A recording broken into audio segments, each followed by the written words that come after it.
एक कक्ष में 600 बच्चियों को बैठा के अगर डिसिप्लिन की बात करें जाती है, बिल्कुल भी उचित नहीं है, संभव ही नहीं।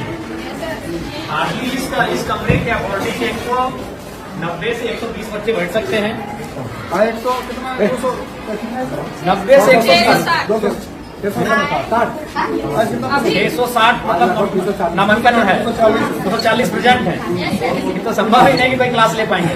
ठीक है, आप निश्चित रहिए, हम लोग इस विषय में बहुत जल्द आगे बढ़ते हैं और आपकी जो असुविधा है उसके लिए खेद है, लेकिन हम लोग उस दिशा में आगे बढ़ेंगे, काम कर रहे हैं।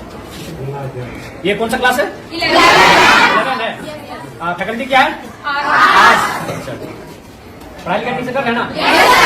देखिए, मन लगा के पढ़िएगा ना, क्योंकि हम लोग जो है मिडिल क्लास फैमिली से आते हैं।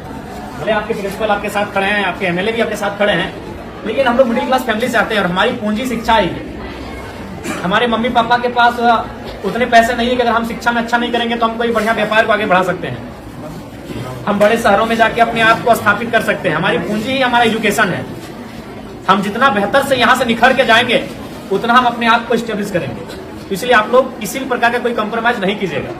हम जानते हैं कि हो सके आपको समस्या आएंगी, क्योंकि बहन लोग को थोड़ी आ सकती है, क्योंकि आज भी लोगों की मानसिकताएं वैसी हैं, लेकिन आप निश्चिंत रहिए, अब जमाना बदला है, जमाने के लोगों की सोच बदली है और हमें लगता है कि बेटा और बेटी को समान दृष्टिकोण से लोग देख रहे हैं। तो आपको भी कुछ अगर सुविधाएं आएंगे तो उससे आपको पार जाना है, और कभी शिकायत और समस्या को लेकर अपनी पढ़ाई से कंप्रोमाइज मत कीजिएगा, इस चीज से कंप्रोमाइज मत कीजिएगा। देखिए, हम दूसरा का उदाहरण नहीं देंगे, आपके बीच आपके एमएलए खड़े हैं और हम आपको बताना चाहेंगे, हम अभी भी स्टूडेंट हैं। अभी हम धनबाद विनोद बिहारी महतो विश्वविद्यालय से डॉक्टर ऑफ फिलोसफी के स्कॉलर हैं, और ऐसा नहीं कि कंटिन्यू 2018 में हमारा एडमिशन है, बीच में 2 साल बाधित हुआ है, क्योंकि इसमें होता है कि साल में 1.5 साल में आपको प्रेजेंट करना पड़ता है अपना थीसिस। तो हम अभी भी कंटिन्यू हैं, क्योंकि हमने कभी एजुकेशन से कंप्रोमाइज नहीं किया है। कभी आज हम आपके एज एमएलए के रूप में आपके बीच खड़े हैं, और हमें तो लगता है कि आप कम से कम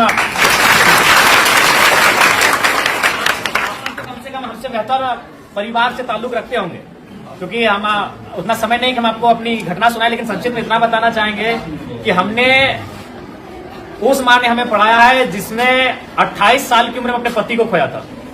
मात्र 28 ईयर हमारी माँ की आयु थी। हमारा जो छोटा भाई था वो मैंने गर्भ नहीं था, उसका जन्म भी नहीं हुआ, तो दुनिया उसने देखा नहीं, तो उस समय हमारे पिता को हमारी माँ ने खोया था। उसी साल हमारे दादाजी का भी देहांत हुआ था, और ठीक उससे 2 साल पहले हमारी एक बहन और एक भाई, और उससे ठीक 1 साल पहले 1.5 साल पहले हमारे एक बहन का भी डेथ हुआ था। तो उस परिस्थिति में एक स्त्री ने हमारा परवरिश किया, और आज आपके एमएलए के रूप में हम हैं। हमने कभी एजुकेशन से कंप्रोमाइज नहीं किया है। आज भी हम स्टूडेंट हैं, आज भी हम स्कॉलर हैं। इसलिए आपको आपके एमएलए ये संदेश देना चाहेंगे कि किसी भी परिस्थिति में आप अपनी पढ़ाई से समझौता नहीं कीजिएगा। यही आपकी पूंजी है, क्योंकि आपके माता पिता अगर सक्षम है तो अच्छी बात है, हम भी शुभकामना देते हैं कि आप बहुत सक्षम हो, लेकिन ये अधिकांश ये सत्य है कि हम लोग मिडिल क्लास फैमिली से आते हैं और हमारी पूंजी पैसा नहीं है, हमारी पूंजी एजुकेशन है। आप जितना यहाँ से निखर के जाएंगे उतना बेहतर आपका भविष्य होगा। इसीलिए कंप्रोमाइज बिल्कुल मत कीजिएगा। अगर आप पढ़ के जाएंगे तो कोई ना कोई रास्ता मिल जाएगा। अगर आप जमाने के अनुसार अपने आप को बनाएंगे तो कोई ना कोई रास्ता मिल जाएगा। अगर दुनिया में इतने लोग हैं तो उतना रास्ता भी है, लेकिन आप अपने आप को उस युग रखोगे तब ना। इसलिए आपको हमारी शुभकामनाएं हैं, आप लोग बेहतर करें, और जो भी आपकी समस्या है उनको हम जानने के लिए आपके बीच आए हैं। आपके तमाम शिक्षक प्रिंसिपल महोदय सब हमारे साथ हम लोग विजिट कर रहे हैं, और जो भी समस्याएं छनकर आएगी उनको लेकर हम लोग काम करेंगे। ठीक है, तो हम ठीक है, आप पढ़ा से सबसे पहले हमारी बात को आप लोग सुनिए। 10 महीना, देखिए 10 में अगर आप है तो अभी ये महीना है दिसंबर का, आपके पास काफी कम समय है। इसलिए आपसे हम यही संदेश मेरा रहेगा कि आपको अभी यहाँ से पूरा अलर्ट रहना है। इसलिए बाबू साहब, देखिए अभी जनवरी आएगा, आप कुछ दिन पिकनिक में चला जाएगा, फिर मकर संक्रांति आएगा, फिर सरस्वती पूजा आएगा, तो हमारे पास अगर देखा जाए तो काफी कम समय है, और आप अभी उस मुकाम में हैं जहां अपने आप को बढ़ाएंगे। इसलिए यहाँ से आप एक भी दिन और इसके बाद ढील मत कीजिएगा। और एक बात, आप जो अभी तक पढ़ाई हुआ है, जैसी बात है सर लोग मेहनत किए हैं, आप लोग पढ़े हैं, बहुत सारी चीजों को आप जाने हैं, उसको आप प्रैक्टिस कीजिएगा, रिवाइज कीजिएगा। जो चीजें अगर, चूंकि अभी 10 में क्या है कि 10 के जो, चूंकि इसके बाद जब आप कॉलेज जाएंगे तो वहाँ एक्सपीरियंस दिखेगा, लेकिन अभी आप ज्यादातर रट के याद करते हैं, कोई भी चीजें आपको रटते हैं, 4 बार 5 बार रटते हैं, तो उसके बाद भी अगर मान के चले आपसे भूल होता है तो उसको आप हाथ से प्रैक्टिस कीजिएगा, क्योंकि आप जितना पढ़ के रट के याद करोगे उससे ज्यादा आप हाथ से अगर लिखोगे ना 3 बार 4 बार तो उसको आप याद हो जाएगा।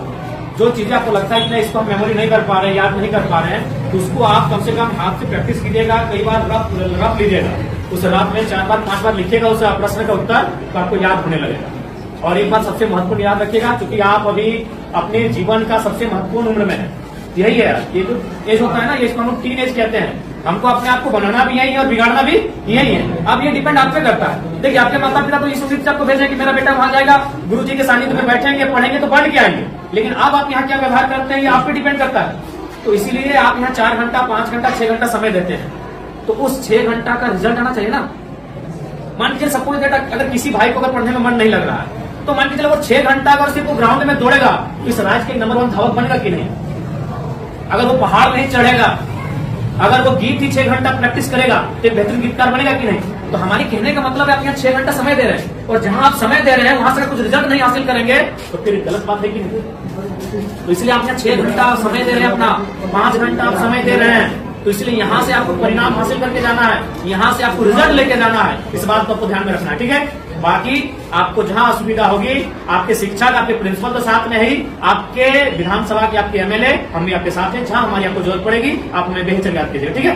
आज चूंकि समय का अभाव है, 1 घंटे हम आपको ले लेते हैं, लेकिन समय का अभाव है। जैसे बच्चा का गाने वाला दिमाग में इतनी हो गया है, जब काफी लेकर हम लोग भेजे हैं सर, एक वाला खराब मतलब मिलता है। हाँ तो जो सादा के बच्चा हम भेजे दिखा के सामाजिक सुरक्षा, हाँ पैसा 30,000 का महीना मिलता है, ठीक है। 8,000 तो आपने भेजे, ठीक, इसको हमको समझाना रखेगा, क्योंकि उनको मालूम है अगर हम खेती में मन नहीं लगाएंगे तो फसल नहीं होगा, फसल नहीं होगा तो परिवार का अनाज नहीं होगा। किसी को मन नहीं लगता, जब धान काटने के लिए जाते हैं पूछेगा मन लगता है, मन लगता है सिनेमा देखने में, मन लगता है मेला घूमने में, मन लगता है शॉपिंग करने में। काम में मन नहीं लगता है, वहां लगाना पड़ता है, क्योंकि वही काम आपका पहचान है, वही काम आपका कर्म है, तो मन वहां लगाना पड़ता है। अभी आपका कर्म है, आपका शिक्षा अर्जन करना, ये आपका कर्म है, इसलिए आपको मन लगाना है। और लगता है तो अच्छी बात है, अगर लगता है तो अच्छी बात है, नहीं लगता है तो लगाना पड़ेगा। और बाकी यार आपकी समस्याओं से हम लोग अवगत हो रहे हैं, काफी समस्याएं हैं आपके विद्यालय में, और आपकी समस्याओं का निराकरण के लिए हम लोग हमेशा प्रयासरत रहेंगे। और आप लोग बढ़िया से मन लगा के पढ़िए, हमारी शुभकामनाएं हैं। अगर कुछ समस्याएं होंगी आप सीधा हमसे संपर्क कीजिएगा, और बेहतर अपनी बात को रखिएगा, डर भय मत कीजिएगा कि हम आपके एमएलए हैं, हम आपके एक सहयोगी के रूप में आपको दिशा पथ प्रदर्शक के रूप में आए हैं। आप बेहतर हमें याद कीजिएगा, ठीक है। और एकदम मन ध्यान लगा